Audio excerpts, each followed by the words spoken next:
Welcome to the Economy Today, where we bring you news, previews, reviews, and interviews on matters concerning the economy as it affects us all. I am Okechukwu Onubogu. I encourage you to make this apt investment on your time with us on the program. It's a beautiful day again this week, and so we believe that even apart from the fact that the rain has been doing its own beautiful work, because this is the rainy season, there are many good things that have to follow that. Because after the rains, we start having so many crops in the market and all that. So we are glad about and for the rains. And I believe it won't stop you from doing your work, because it's doing its own work at a time like this. Good morning again.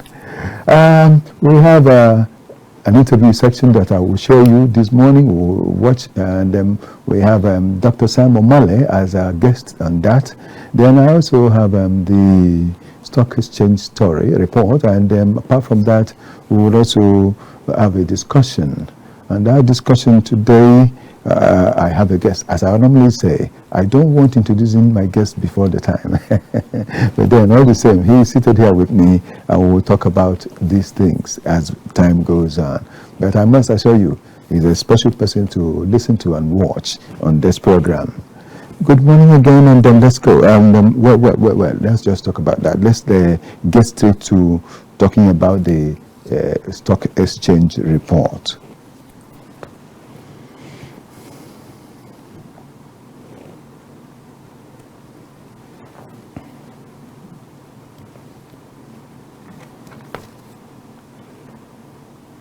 Yes, that's where we are getting to.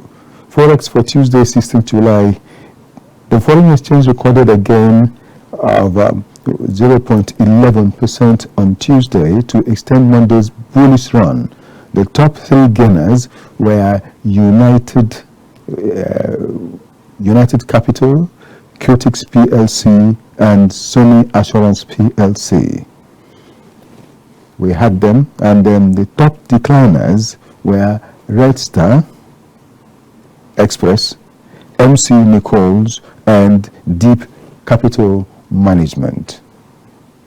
The three most active traders that we had in that trade on Tuesday were Zenith Bank, which traded 3,246,429,000 naira 15 kobo. Access Holdings traded 707,168,071 naira and 5 kobo, as well as Guarantee Trust Holding Company, which traded 1,329,494,120 naira and 20 kobo. On the oil market prices, there was a decline where West Texas Intermediate declined by 1.04% and selling at 81.06 per barrel. Brent crude sold at $84.10 per barrel, resulting in a decline of 0.88%. Bonny Light, our own Bonny Light, sold at 86.00 per barrel, which was at a percentage of 0.72, And of course, that Bonny Light had many things that we need to think about as we go on. It's a blessing, a huge blessing, that we have it this way at a time like this. Oh well, let's go on. I now want to present to you the interview that I had with a special economist. I must say special in the sense that he is known as the street economist. We're going to talk about Nigeria's street economist. We're going to discuss a bit of that as we talk with him and share the things that came from him. He is not here. He is based in Britain, but we had to do this. I want to say special thanks to Ruben Okala, my colleague and my HOS that helped me get this through. And we want to share with him to know the things that have to do with his feelings about the economy, about the impact on all these things. Because in actual fact, this week, it is the impact of these economy that we're discussing on the program today. In actual fact, today, it is the impact that we have come to discuss. So we want to look at the impact and find out things about it, how it affects the rural populace. And so we'll take that interview, and of course, I'll be asking him questions from here, and he'll be giving me the answers. So I must say, welcome to business, the economy today rather, and that's talking to you, Dr. Sam Omale, the economist. Welcome to the economy today. My first question is that the new minimum wage issue is still dragging in Nigeria. And as an international economist, I want to find out how you would prefer solutions to this dragging matter of the minimum wage. Please, let's hear from you.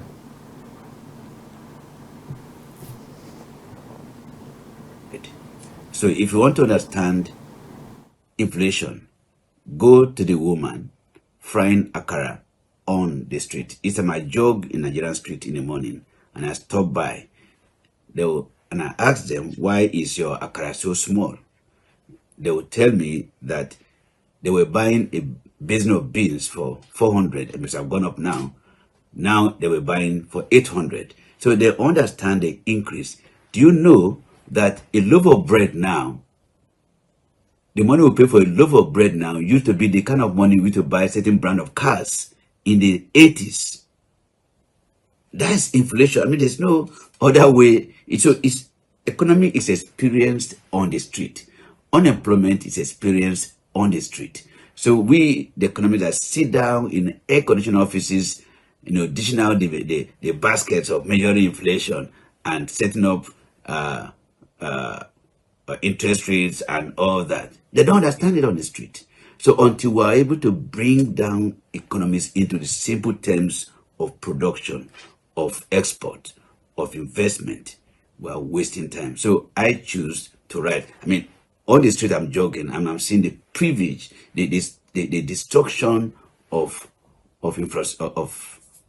cables, the removal of switch covers on the street, the economics of corruption, of theft.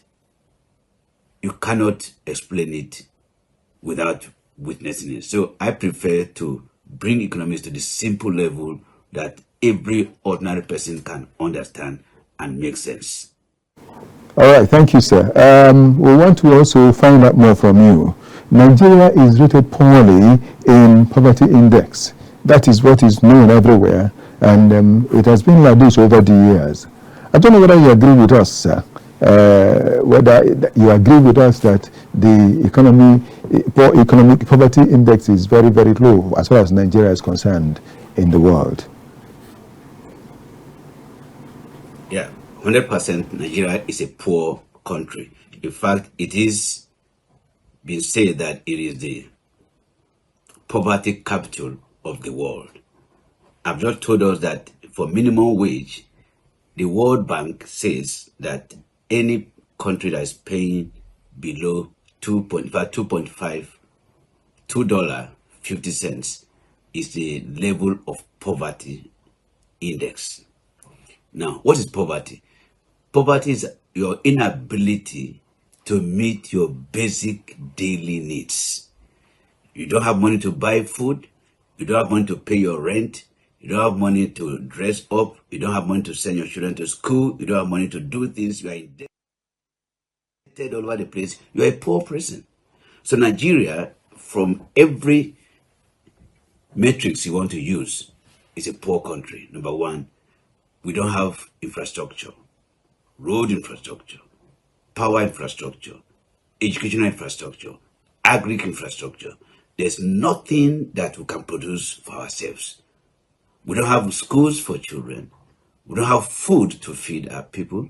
We don't have factories that will produce the goods we need. We're indebted all over the world. is different from asking why are we in that state.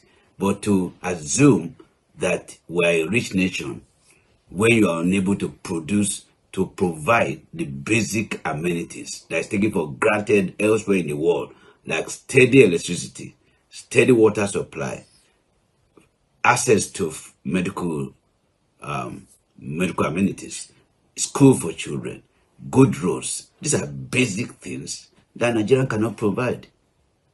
So it's a poor country. Meet the socio-economic needs of the people. Okay, thank you, sir. Dr. Sam, Nigeria seems to have gone down so much, and people keep asking whether there is any hope. So we want to ask you, you that is a financial economist, how do we get out of the woods for Nigeria to bounce back?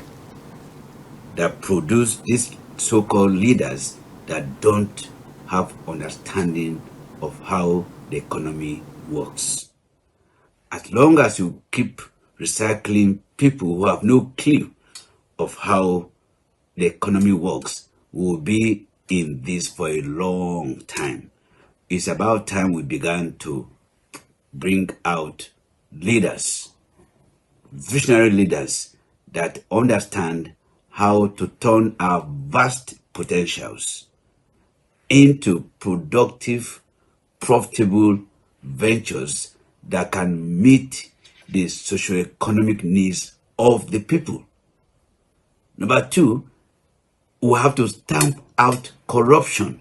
Nigeria is one of the most corrupt countries in the world. Where in the corruption index, we are 154, we're 145 out of 158 countries. That's how high we are. 2023 alone, over nearly 800 billion was given out as bribe, with judges having the highest percentage of receiving bribes in Nigeria. Civil servants, custom, immigration. No, so we are a laughing stock to the world. In a state where these kind of things thrive, foreign investors will be scared to come, coupled with insecurity and lawlessness, no rule of law, and corrupt leadership. There's no way we're going anywhere. We're unable to fix basic infrastructure. Nigeria is a contradiction of all sorts. We export what we don't have and we import what we have.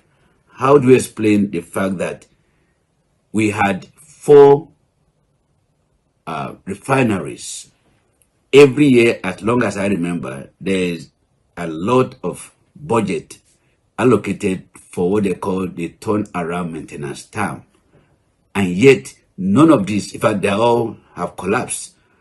The last government of Buhari, who is about the most wicked and corrupt government Nigeria ever had, promised that they will be reviving each refinery, one refinery every year. 8 years they spent, they didn't do anyone. Now, so we produce the crude oil, send them abroad, refine, and we get back. Which country does that kind of thing? And now, the refinery that had just been established by an individual is importing crude from Brazil, from somewhere, to refine. What kind of economy is this?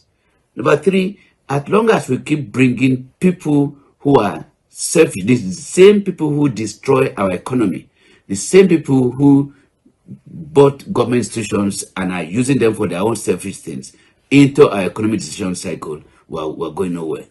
If you look at the Economic Council, the people that are bringing in, which of them has interest of Nigeria? Which of them can you say is a patriotic Nigeria that has the interest of the vast majority of Nigerians who want to turn around this economy?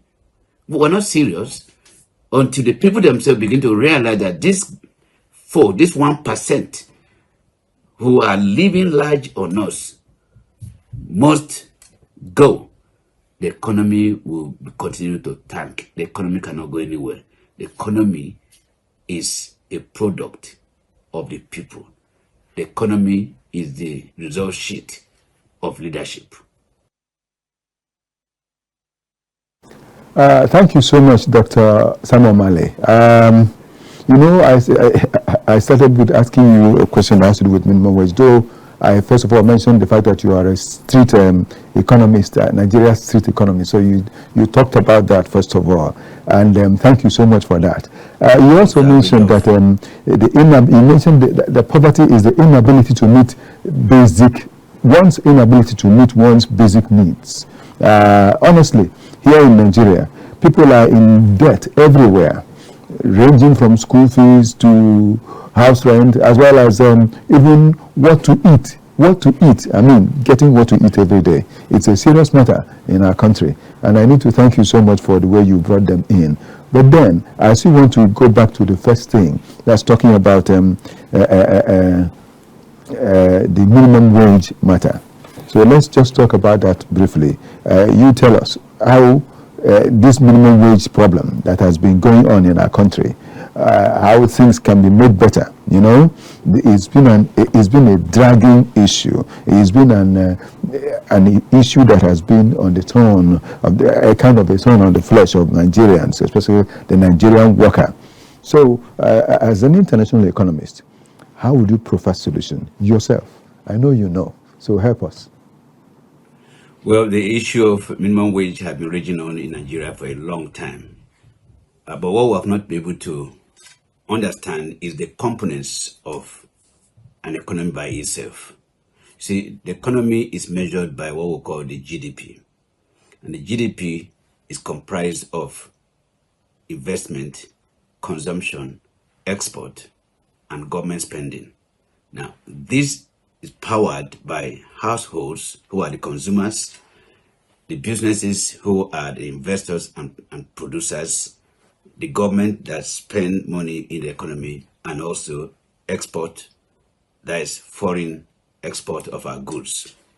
Now, the interaction between these two, the production and the consumption and investment, is important for us to understand.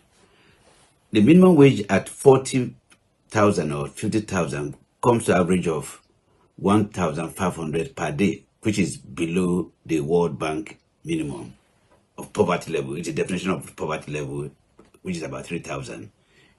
By World Bank standard, $2 or so makes it a poor wage. Now, a driver, for example, starts work from 7 to 7. He has to leave his house, pick a car, drop the buses, and come back. Now, he spends $1,500, naira per day. He is unable to buy certain things. So if he's not consuming, he cannot afford anything. Now, if he cannot afford food or any other luxuries, the businesses who are supposed to be producing this will be out of business. Now, if they're out of business, they are not able to pay taxes to government.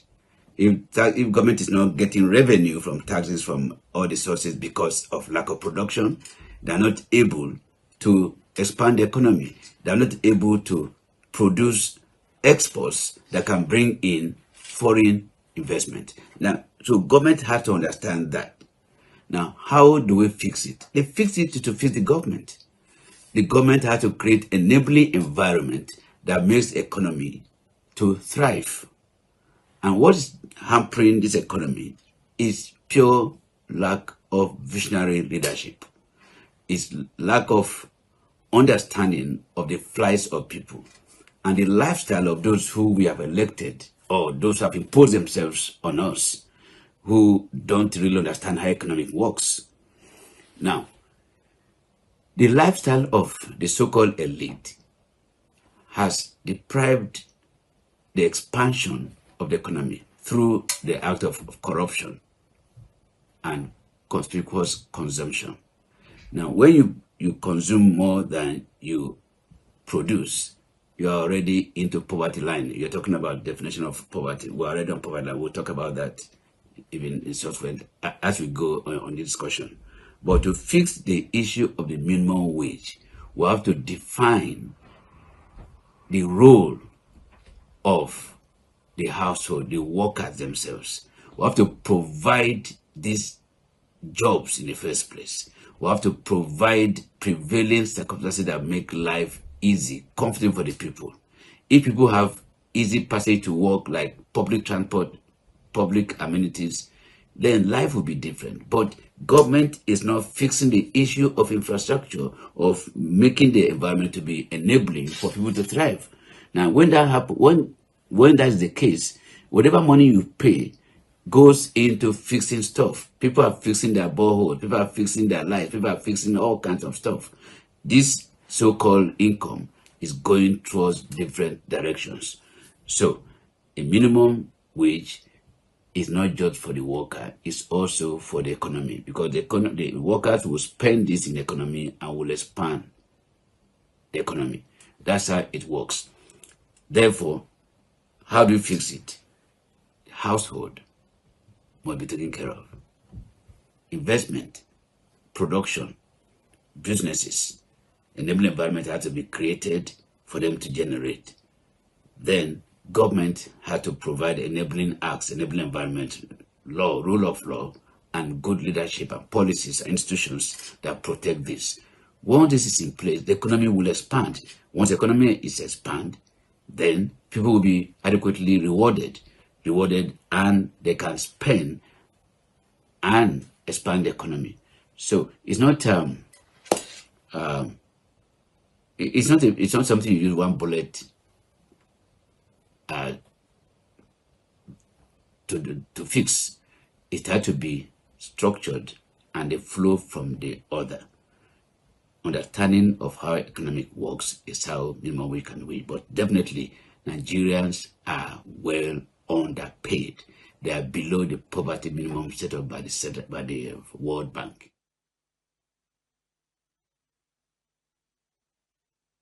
Of course, that's what you know how best to do, and how perfectly you need to do this. Just as you mentioned a lot that has to do with that beans seller that you mentioned earlier. The beans you were talking about is now more than double the price that you mentioned yourself. That shows the rate of escalation of prices in the country at a time like this. It has moved 3 times. In fact, it is quadruple what it used to be then. And in actual fact, what was even sold, the medium of measurement has been reduced drastically, yet the price has gone so high. Thank you so much, Dr. Sam Omale, the street economist, the Nigeria street economist, and the one that has been with us here. God bless you so much. I hope you'll come again, because we still need you. You're going to help us more here. Thanks a lot. Well, dear viewer, that had been a talk with an interview with Dr. Sam Omale, who is a London-based economist that has done justice to the things that have to do with what has been going on in our country. And as I said, it's the effect that it has on the people. That's what we're discussing today. So please, as we look at that topic, I also want to introduce my in-house guest. That is my guest that's in the studio with me, really, not talking about in-house. And he is also a journalist and a great man involved in production. So he understands the economy perfectly. He also is an advocate of the rural dwellers. I'm talking about Enemali, Gabriel. Thank you very much for having me. Welcome. Good morning, viewers. Welcome. Thank you. As I said, that we're discussing the impact of the economy on the rural lives of people today.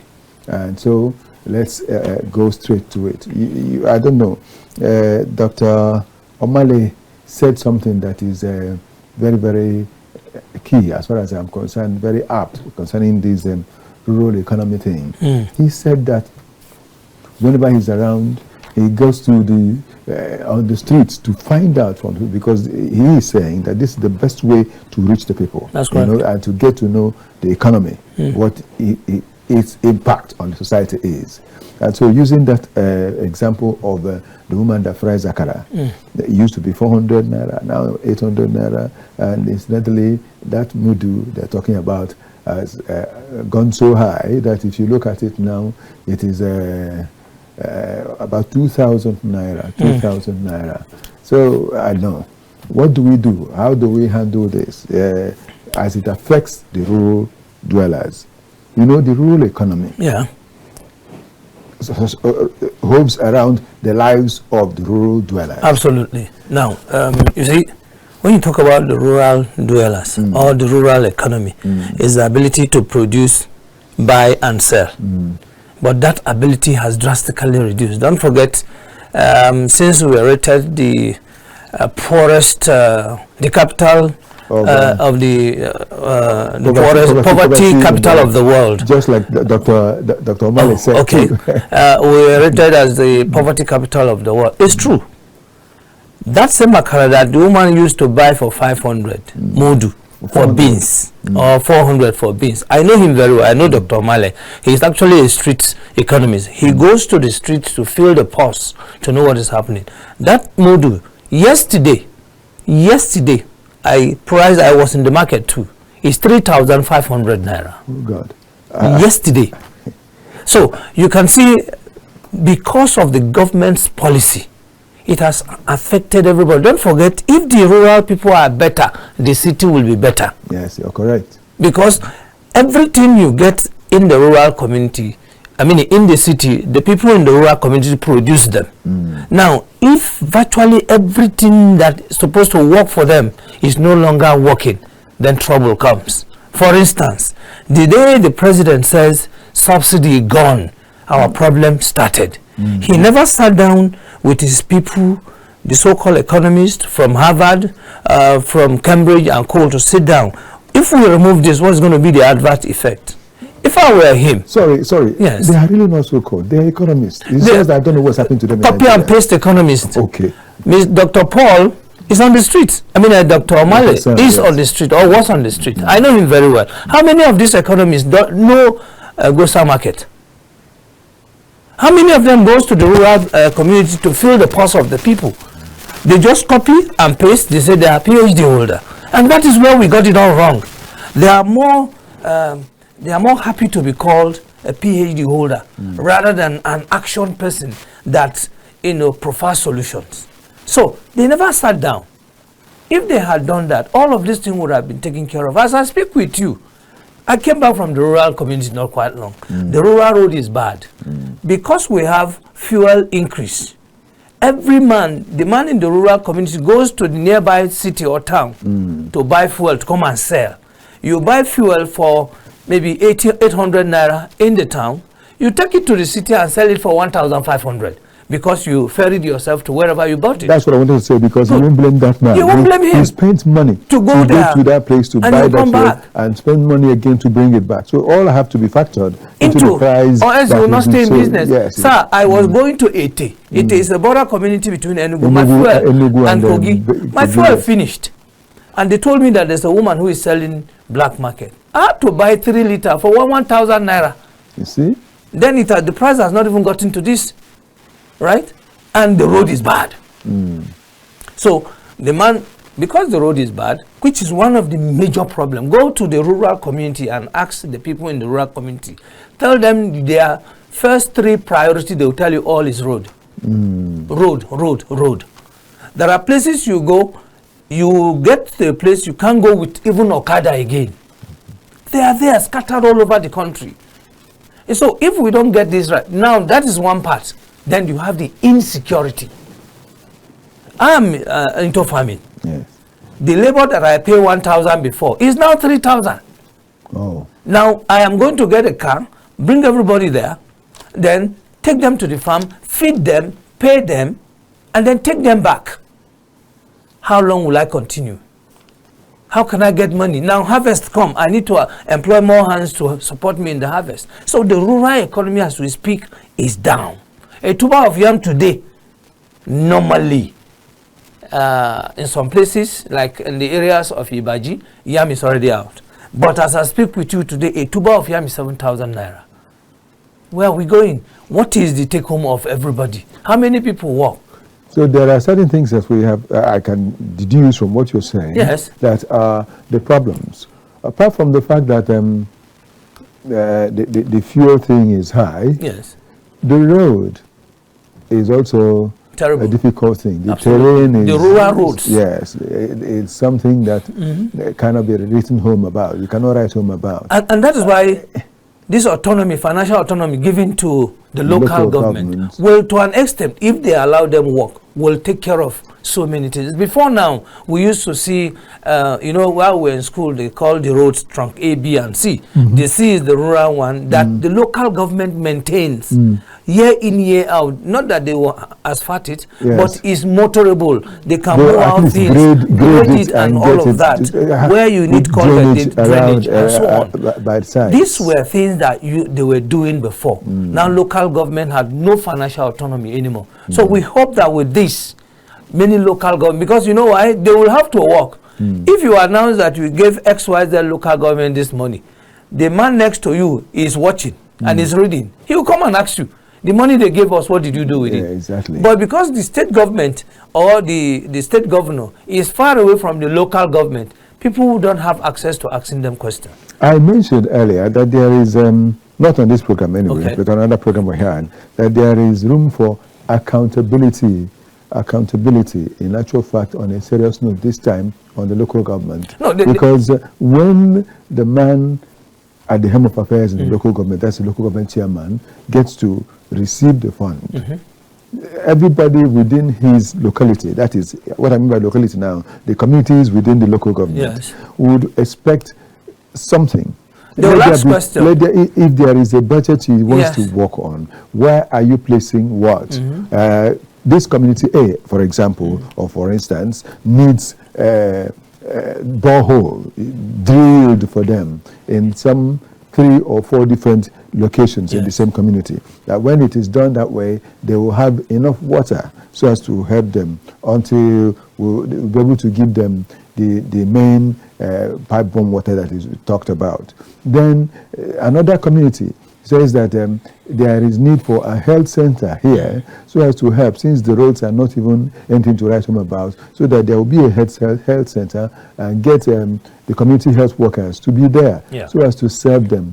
Then another community says it is maybe our roads, we want it put in order. It will help us, since we are basic farmers, basically farmers that will produce and send out through our roads, or those who are coming in through our roads will be able to come and make use of what we have, and so as not to let the thing waste. I also want to add something that I think it's also high time the local people, the local dwellers, rural dwellers, will begin to ask for storage facilities. Because when storage facilities, even if it's a kind of one in a local government, it will go a long way in helping, so that they would ensure that their products that have been that has come out will not be wasted, will not be, made useless after a few days or a few weeks or a few months. Don't you think it's also important that we talk about storage in rural areas, because we need it? It will help boost the rural economy. I totally agree with you.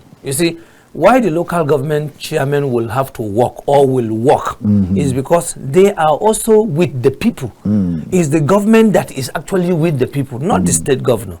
In fact, if I have my way, I would say we should scrap governors and work directly with the local government. Because if I'm a local government chairman, that office, I should be able to get to UNICEF, GIZ, and so many other organizations and say, look, this is my predicament, I need your support, in line with Sustainable Development Goal number 17. And so definitely the local government will work, because they are with the people. Because if, in any case, if you don't work, the people will boo you.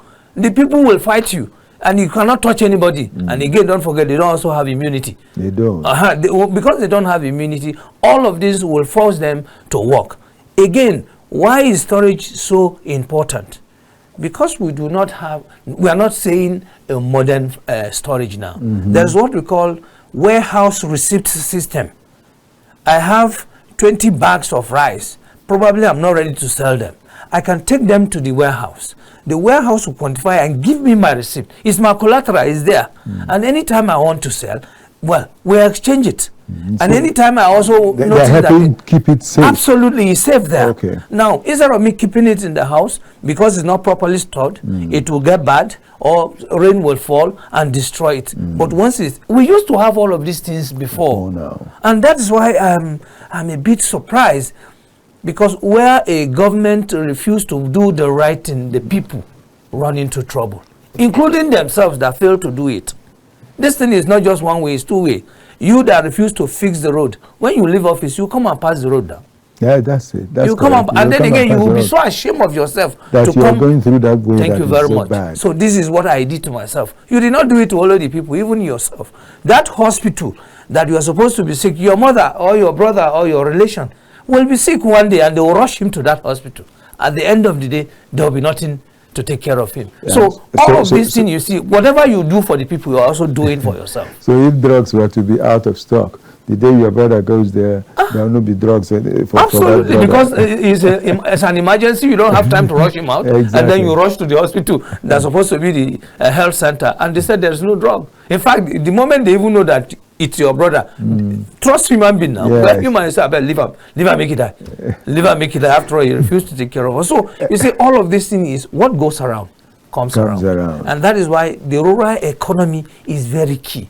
If we take the bunch of the people are in the rural community, and that is why, I don't know whether it's on this program, I challenged the president that the city of Abuja, which is the capital of Nigeria, SDG goal 1 to 5 is there available. It's not on this program, but go ahead. Yes. Hunger, no, poverty is number 1.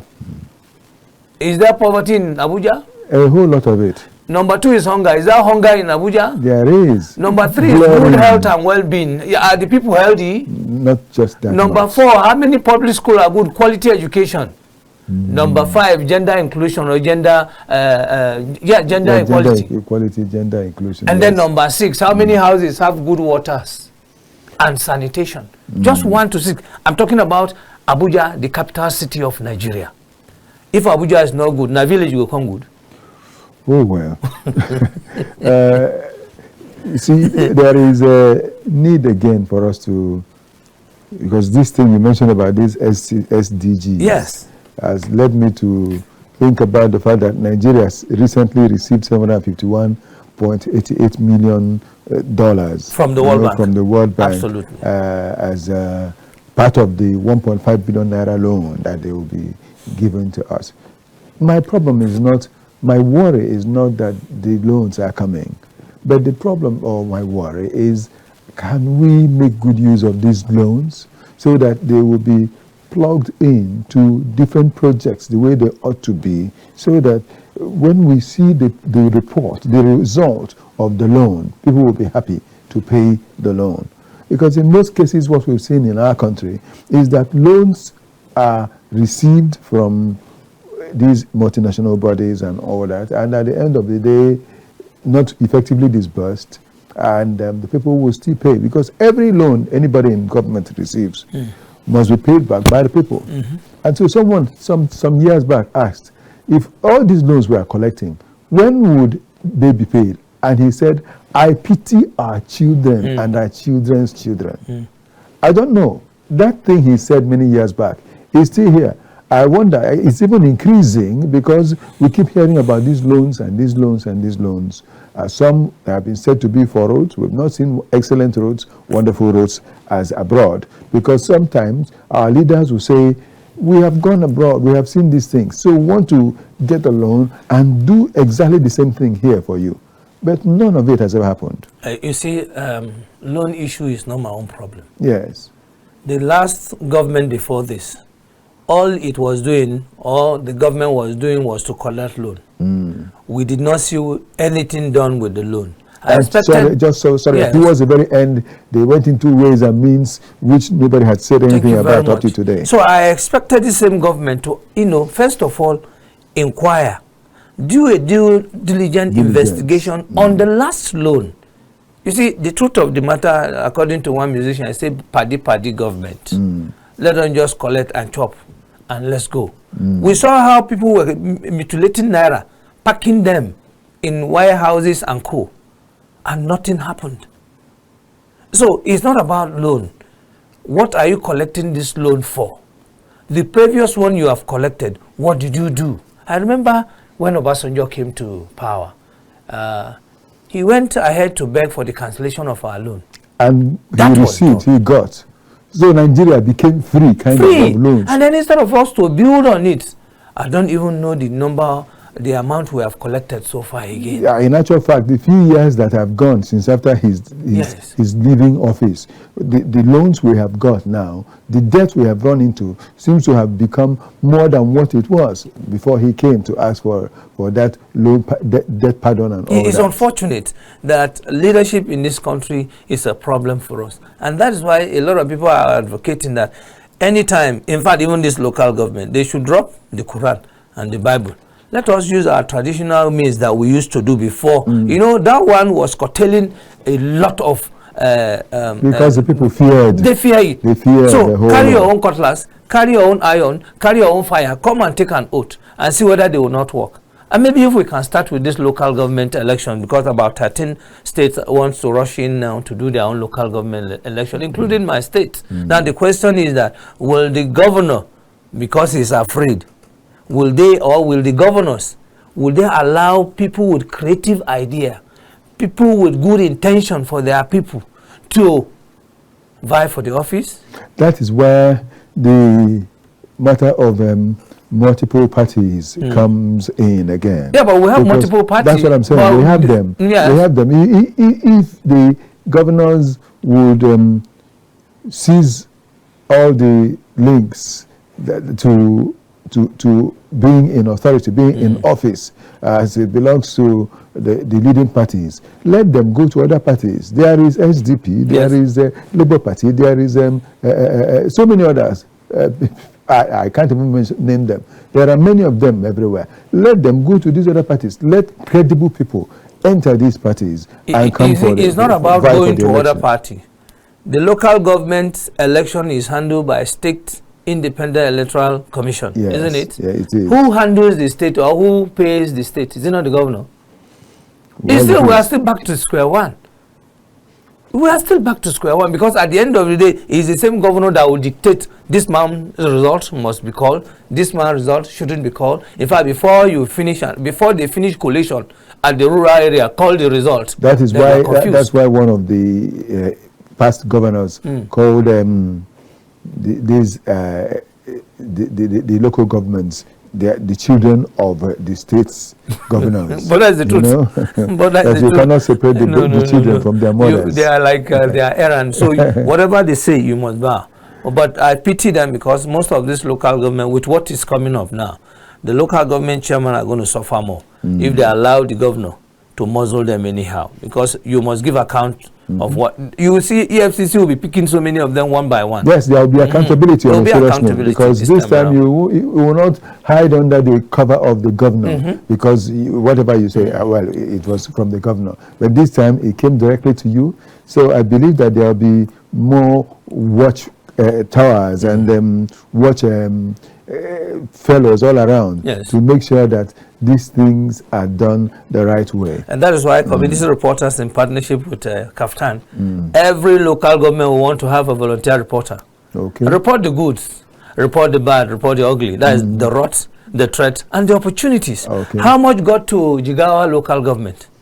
How much got to this place? This is what he has done with. This is what he hasn't done. You know, by the time you start seeing reports coming in, everybody will sit up, because they will expose you. Yes, we'll be concluding, and we want to use this to talk about it, discuss the conclusion. Yes. The federal government has released some tons of rice to all the states in Nigeria. My problem, because we're talking about the rural economy, my problem is how would we be sure that these 20 tons of rice for each state will get to the people intended, or well, unless we're not told the people that they are intended for, because when you send it and the people in authority will now hijack it, they are still people of that state. So, but the point is that it should be done in such a way that it will reach the very low estate people of very low estate, people that don't have much, people that can't afford most of these things, so that it will help them to come up. You know that before now, many years ago, I mean, I'm talking about when we were kids, rice used to be what is taken once a week. That is every Sunday. Absolutely. That's why. Or Christmas. Yes.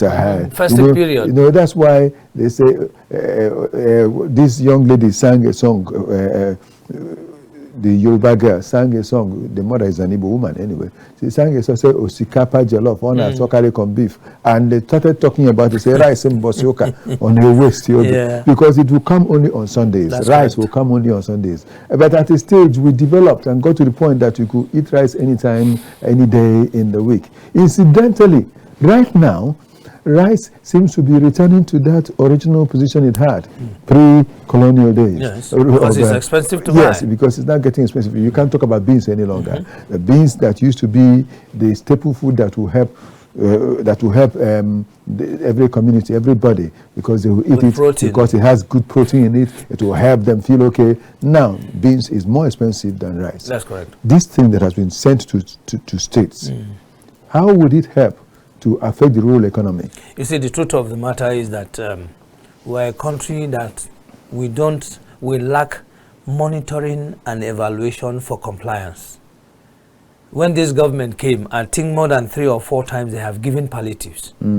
What is the effect of it? I'll give you an example. The Mani Ibaji, whose total land mass is 1,377 square kilometer, he uses it for rice. He has rice. Is it rice that is problem? No. But if you ask an Ibaji man, he will tell you road. Or go to Basa. Basa is another local government with a large land. They also have rice. They cultivate rice. Go and ask the average Basa man. He will tell you, no, I want road. Because in his house, he has rice. So I don't understand how we prioritize our priority. I don't understand. So what you're saying is that it's not going to make any effect. That is the truth. Except on some states where you know that they have need of such things. Yes, but so even if they have need, the politicians will hijack it. So that in actual fact, the government should have, in the first place, looked for the needs of each state or local government, so that they will serve this thing rather than just distributing the rice. The money, I don't know where they bought it from, but I want to believe, even if it is from the warehouse, the money to transport these products to each state. Sir, if you hear, I just took some relief material to a community. 2 trailers. We paid over close to 3 million naira on transportation. So in actual fact, if that has been used with the money, with the cost for the rice, absolutely, we would have been able to fix the road for some rural road. They need chemicals. Water for some they need water. Giving chemicals to some others. Why are we finding it difficult to do all of these little things? Infrastructure is one thing that has been the problem of our country. It's our major problem. And it still remains a problem. Yes. We hear people who come into authority, into office and promise to do all that. Of course, we have but always, at the end of the day, they go without it. But I want to believe that with this autonomy given to the local government financially, that a lot more will come out within the next 4 or 5 years. Journalists need to also wake up. I know it's difficult for journalists to go out these days because of cost of transport. Logistics generally, it's very, very difficult. A place where you normally spend to and from maybe 1,000 will take you 5,000 naira, and the money is not forthcoming. So the value of our money. I just went to Ghana here. I paid 30,000 naira for 200 cedis. I was angry at the airport. 200 cedis. 200 cedis. That if it were before would have been about 120 naira. Oh God, it used to be the reverse. I was angry. I said, what happened? Okay, look at I'll be in Cote d'Ivoire on Sunday for the same program. Today, Sefa to Naira is 2.6. So where are we going to? Everything about us within and outside is deteriorating every day, and people seem not to be bothered, especially those in authority. And I don't know how they feel when they come in the midst of other countries. Because we are 14 countries that went for this program, I was extremely ashamed of myself, because a common Cote d'Ivoire. Look at the law they put in place for their cashew to be 60% of their raw cashew. They said it must be processed. What that means is value chain addition. Yes. What that means, women and youth will be busy. Yes. What that means, you can't transfer it. Their current rate of exchange is going up. This keeps getting high. And Keeps instead of coming up. our own everything, even if you have it, sir, the economy of the rural people, sir, is in the hands of the women and youth. And the women and youth need to be healthy. They need to be healthy. They need to be encouraged. They need to be empowered. These communities I mentioned to you, go to the field, you see women in agriculture, farming. So that also means that the talk about security is working. Oh, well. Well, that at least people are still going to the farms. No, whether we like it or not, there are some places that they don't actually have that issue That of problem, security, yes, because the people decided on their own and said, no, enough is enough. Okay. Right? For instance, Fulani people used to give problem to the people of Ibaji. Now, for you to come to Ibaji as a Fulani man, you must there's a pass you must collect from the local government. And you must go and report to the chief that I am heading east, I am heading west, or I am so that anything that happens there, they know who to hold. Okay.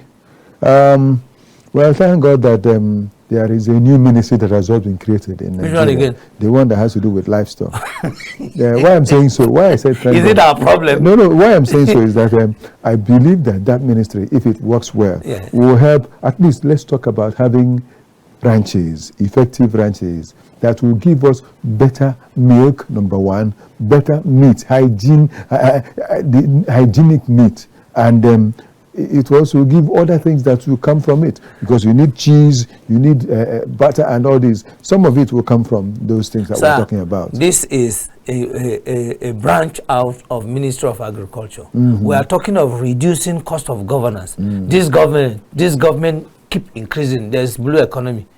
That one, we don't know how they must have. And it needs to affect the rural economy as well. The rural economy needs to be affected by that blue economy, because the blue economy has to do with the things that have to do with the water, like the waterways. Yes. And there are farmers, fish farmers in the country. They are supposed to be people that will be taken care of under that blue economy. What about irrigation along that farming have we started doing in our country? None. You know, because when you go to Taiwan, you see them doing things that have to do with it along the way, the waterways. How much work has been done along our waterways? Nothing. So as to help farmers, fish farmers, that when they bring out their fish from the waters, they will have somewhere they will be handled effectively, so as to keep them safe for consumption. Before now, River Benue, River Niger, where they met at Lokoja, before now, what if you go to the river bank, you see people coming out, fishermen coming out with fish. Go there, you stand there throughout the whole day, you won't see one. You know why? The waters are now shallow. You know why? Irrespective of fact that there has been dredging in those areas. There's no dredging anywhere, sir. So the dredging that President Yaradua of blessed memory talked about, followed up effectively by President Goodluck Jonathan, does it mean that those ones are dead now? Sir, I challenge anybody to tell me where they are dredging. I'll go there and do the report that work is going on. I am from Kogi State, and I passed through Kogi State to get to, I passed through the point of confluence, and Jamatada Murtala Mohammed Bridge. I passed through there to get to Abuja. You always see the badge, it's been there, standing since the coming of this present political party, APC. Since they came into power, the badge is still standing there, they dredge nothing. And that is why you cannot use even common canoe, this boat, this engine boat from Lokoja to Ida. Boat, yes. You well, can't. Thank God, I know for sure that in Anambra State, Onitsha to specific, that dredging is still going on the other side. Is individuals, on the local level, on especially the private levels, building and construction. For sand and all Absolutely. that. But I pray that our country will explore all these available means of making this economy better, especially for the rural dwellers. Absolutely. Because it will help a whole lot. Now, if you fix the rural community, the city will be absolutely good. That's the word we'll close with today. If you fix the rural community, the economy will be absolutely good. Thank you so much, Enemali, Gabriel, for coming again on the program. Thank you very much. As I always say, you are a special person that I always want to hold on to on this program. Thank you very much. Dear viewer, I believe that what has happened this day must have come well with you, and that you will believe too that there is hope as far as such people will talk and to help get things better done. We say that we believe that your economic antenna must have been well positioned for maximum profit. Do make out time again to do good business with us on this program, The Economy Today. Until we meet again, I must say, stay safe, stay healthy. May the best happen to us all. Okechukwu, Onubogu. Thank you.